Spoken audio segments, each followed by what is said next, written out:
इस वीडियो में मैं जिस ड्रग का रिव्यू कर रहा हूं उसका नाम है नेज़किल और ये कॉन्टिनेंटल फार्मास्यूटिकल की एक प्रोडक्ट है और इसके अंदर जो एक्टिव ड्रग है वो है लाइनजोलिड, जो कि एक एंटीबायोटिक है।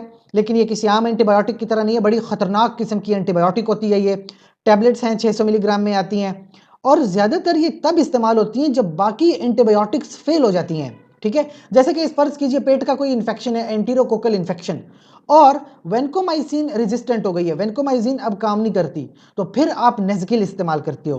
ये जिल्द का कोई इन्फेक्शन बहुत ज़्यादा बढ़ गया है, तो फिर ऐसी कंडीशन में आप 600 मिलीग्राम की जो टैबलेट है वो तकरीबन 2 हफ्ते या 4 हफ्ते इस्तेमाल करते हो। जिल्द के इन्फेक्शन है तो 2 हफ्तों तक आप ये मेडिसिन इस्तेमाल करते हो, दिन में 1 बार या सुबह शाम भी इस्तेमाल हो सकती है।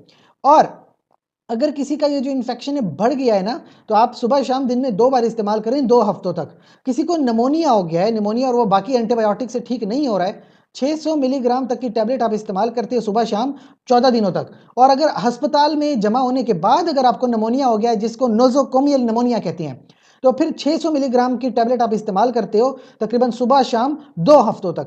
किसी को स्टेफाइलोकोकल इन्फेक्शन हो गया, लेकिन ऐसा इन्फेक्शन जो बाकी एंटीबायोटिक उस पे काम नहीं करती, उस वक्त फिर आप 600 मिलीग्राम तक की टैबलेट इस्तेमाल करते हो सुबह और शाम।